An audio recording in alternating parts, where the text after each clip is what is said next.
Hello everyone, welcome to ప్రవీస్ kitchen. ఈరోజు మనం బెల్లం పరమాన్నాన్ని పాలు విరగకుండా టేస్టీగా ఈజీగా ఎలా ప్రిపేర్ చేసుకోవాలో చూద్దాం.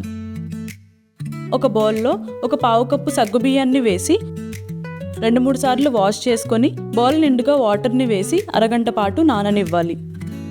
ముందుగా ఒక ప్యాన్ని తీసుకొని అందులోకి 2 టేబుల్ స్పూన్ల వరకు నెయ్యిని వేసి కరగనివ్వాలి. నెయ్యి కరిగిన తర్వాత ఇందులోకి ఒక గుప్పెడు జీడిపప్పు పలుకుల్ని వేసి నిదానంగా వేపుకోవాలి. జీడిపప్పు పలుకులు వేగి లైట్ గోల్డెన్ బ్రౌన్ కలర్లోకి వచ్చిన తర్వాత ఇందులోకి ఒక గుప్పెడు కిస్మిస్లని వేసి కిస్మిస్లు ఇలా పొంగేంత వరకు వేపుకొని తీసి పక్కనుంచుకోవాలి. తర్వాత ఇదే ప్యాన్లో 2 కప్పుల నీళ్ళని వేసి మరగనివ్వాలి. నీళ్లు కాస్త మరిగిన తర్వాత ఇందులోకి ముందుగా నానబెట్టి పక్కన పెట్టుకున్న సగ్గుబియ్యాన్ని వేసి కుక్ చేయాలి. సగ్గుబియ్యం కాస్త కుక్ అయిన తర్వాత సైజులో డబుల్ అవుతుందండి. ఈ స్టేజ్లో మనం ఒక కప్పు బియ్యాన్ని తీసుకొని 2-3 సార్లు నీట్గా వాష్ చేసుకొని వాటర్ తీసేసి ఉడుకుతున్న సగ్గుబియ్యంలోకి వేసుకోవాలి. ఈ పరమాన్నంలోకి మనం రేషన్ బియ్యం అంటారు కదండి, కొంచెం పాలిష్ పట్టకుండా లావుగా ఉంటాయి కదా, అలాంటి బియ్యాన్ని వాడుకుంటే పరమాన్నం టేస్ట్ ఇంకా బాగుంటుందండి. జిగురు ఎక్కువగా వచ్చి టేస్ట్ బాగుంటుంది. ఒకసారి గరిటెతో అంతా బాగా కలిపిన తర్వాత ఇందులోకి 2 కప్పుల కాచి చల్లారబెట్టుకున్న పాలని వేసి కలుపుకోవాలి. మనం మొత్తంగా పాలనే వేసేస్తే ఇది కుక్ అవ్వడానికి చాలా టైం తీసుకుంటుంది కాబట్టి ముందు కొన్ని నీళ్ళని వేసి కాస్త కుక్ అయిన తర్వాత మాత్రమే పాలని వేసుకొని కుక్ చేసుకోవాలి. ఇది కుక్ అవ్వడానికి ఒక 15 నుంచి 20 నిమిషాలు పడుతుందండి. ఒక 15 నుంచి 20 నిమిషాల తర్వాత రైస్ కుక్ అయ్యి కాస్త మెత్తబడుతుందండి. ఈ స్టేజ్లో మరొక కప్పు పాలని వేసి కలుపుకోవాలి. స్టవ్ని మీడియం ఫ్లేమ్లో పెట్టి కంటిన్యూస్గా కలుపుకుంటూ కుక్ చేసుకోవాలండి. కలపకుండా వదిలేస్తే గనక పాలు మరుగుతూ కింద అడుగు పట్టేస్తాయి అనే విషయాన్ని గుర్తుంచుకోండి.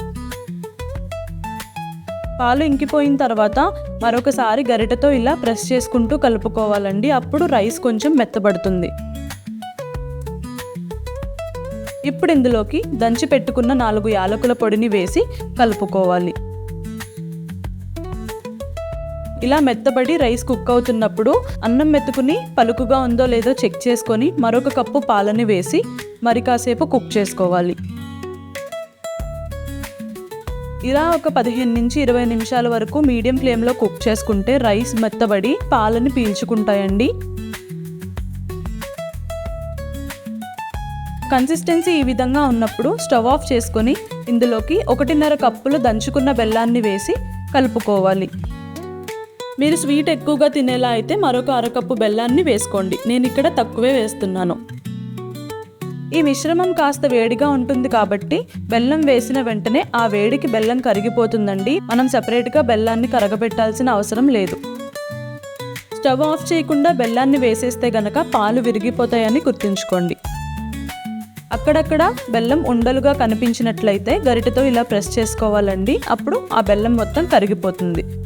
పరమాన్నానికి ఈ కన్సిస్టెన్సీ కరెక్ట్గా సరిపోతుందండి. మీకు మరింత జారుగా కావాలి అంటే ఇందులోకి పావు కప్పు నుంచి అరకప్పు వరకు కాచి చల్లార్చిన పాలని వేసుకొని కలుపుకుంటే గట్టి పడకుండా ఉంటుంది.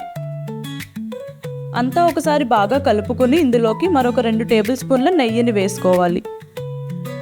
ఇప్పుడు ఇందులోకి ముందుగా ఫ్రై చేసి పెట్టుకున్న జీడిపప్పు కిస్మిస్లని వేసి కలుపుకుని సర్వ్ చేసుకోవడమే. అంతేనండి, ఎంతో కమ్మగా ఉండే బెల్లం పరమాన్నం రెడీ.